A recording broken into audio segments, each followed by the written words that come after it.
Have you ever wondered if the world as you perceive it is the same as how others see it? Is objectivity an illusion or reality? Let's delve into these intriguing questions by exploring the concepts of objectivity and subjectivity. Objectivity refers to the realm of facts and truths that exist independently of our personal beliefs and opinions. These are things that are universally true, regardless of how we perceive them. A prime example of this is the universal law of gravity. It's a force that affects all objects with mass, irrespective of our thoughts or feelings about it. If you drop an apple, it will fall down, not because it's your opinion that it should, but because the law of gravity dictates it. Now let's contrast this with subjectivity, which is largely shaped by our personal experiences, beliefs, and perceptions. It's the lens through which we interpret the world around us. For instance, two people might listen to the same piece of music and have entirely different reactions. One might find it uplifting, while the other finds it melancholic. Here, the music in itself is objective, but the emotional response it elicits is subjective, varying from person to person. Returning to our example of gravity, while it's a universal law, our understanding and interpretation of it can be subjective. A physicist might view it as a fundamental force of nature, an artist might see it as a metaphor for attraction, and a philosopher might ponder its symbolic meaning in the grand scheme of existence. This conundrum between objectivity and subjectivity is a fascinating aspect of human experience. It underscores our constant negotiation between the concrete world and our individual perceptions of it. It highlights that while there are universal truths, our understanding of these truths is often colored by our unique perspectives. In essence, objectivity and subjectivity are two sides of the same coin, intertwined and inseparable. They shape our understanding of the world, influencing how we perceive, interpret, and interact with it. So we can conclude that some things in life are truly objective, irrespective of our personal beliefs. But remember, even the most objective facts are subject to our unique interpretations, a testament to the beautifully complex nature of human cognition and perception. Think about the last math problem you solved. Did your personal beliefs influence the solution? Let's dive into this thought. Mathematics, in its essence, is an objective science. It's a world where numbers don't have opinions and equations don't cater to personal biases. In this realm, 2 plus 2 will always equate to 4, whether you're solving it on top of a mountain, in the depth of a valley, or even in the vastness of space. The result doesn't change. It's consistent, unaffected by your beliefs, feelings, or the cultural context you hail from.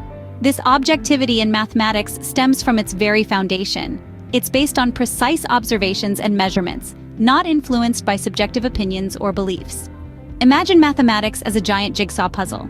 Each piece, each theorem, each rule fits perfectly into its designated spot, creating a grand picture of coherence and logic. Take, for instance, the Pythagorean theorem, a fundamental principle in geometry. No matter where or when you apply it, the relationship between the sides of a right-angled triangle remains the same. The square of the hypotenuse is always equal to the sum of the squares of the other two sides. This theorem doesn't change based on your personal feelings or perspectives. It's a universal truth, objective to its core. Through this inherent objectivity, mathematics becomes a powerful tool to describe and predict phenomena in the physical world. It allows us to calculate distances, predict planetary movements, design complex structures, and even decode the mysteries of the universe. The beauty of mathematics lies in its impartiality. It's a language that transcends borders, cultures, and personal beliefs. It's a tool that doesn't favor the mathematician but serves the truth. It doesn't bend to subjectivity. It upholds objectivity, providing us with reliable, consistent, and universal truths. So the next time you solve a math problem, remember, your personal beliefs or opinions have no influence on the solution. You are merely unveiling a truth that exists, a truth that is independent of you or anyone else's perception. In the realm of numbers and equations, there's no room for subjectivity. How often have you heard two different versions of the same historical event?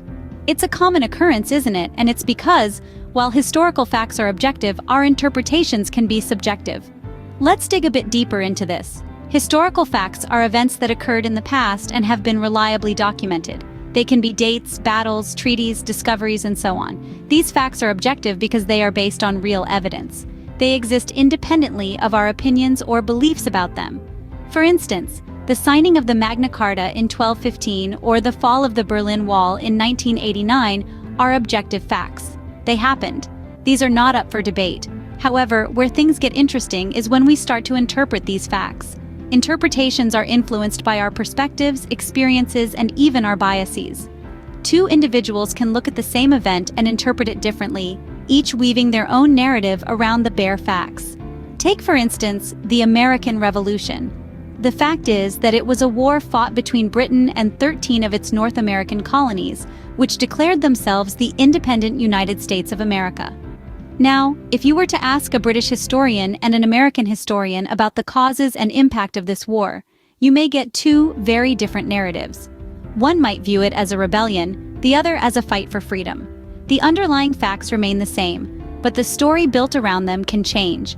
This is why it's crucial to distinguish between historical facts and historical interpretation. Facts are objective, but our interpretation of those facts can be subjective. It's a fascinating dance between objectivity and subjectivity, and it's what makes history such a rich and complex field.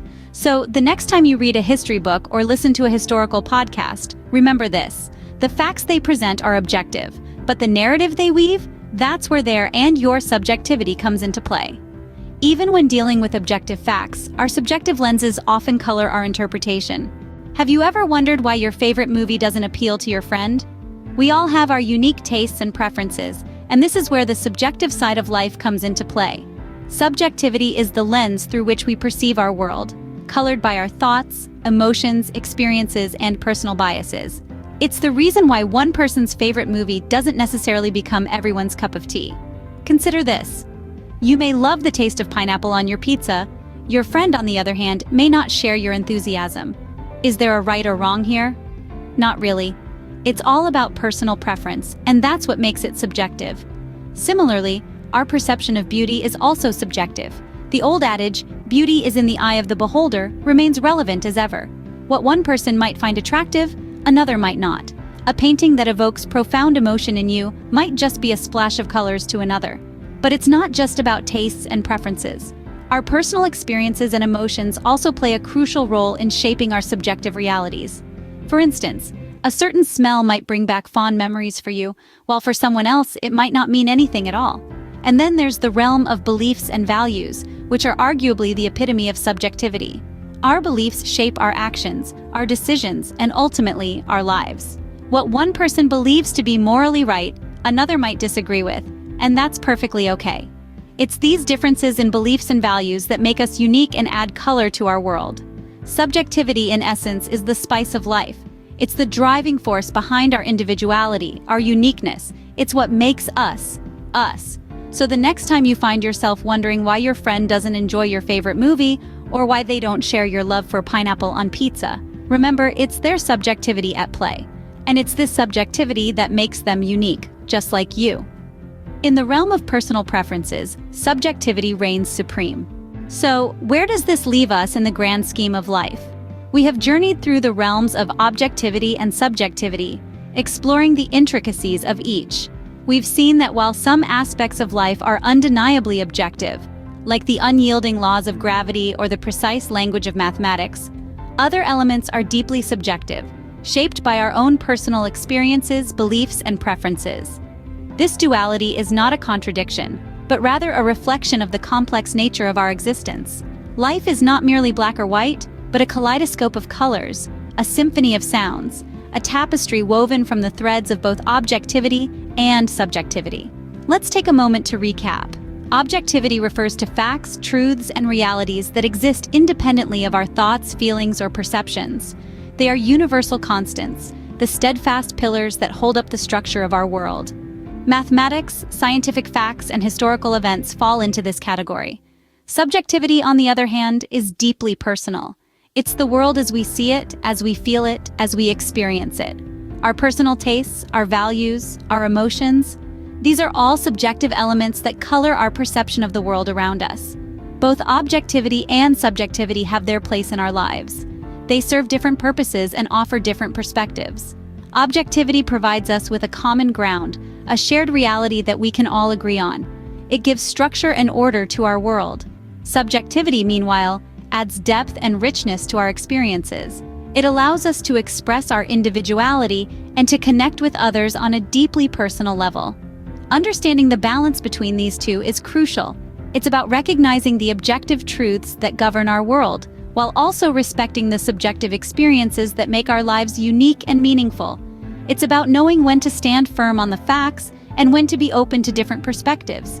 It's about navigating the world with both our head and our heart. Life, as it turns out, is a delicate balance of objectivity and subjectivity. The beauty of it lies in our ability to navigate between these two realms.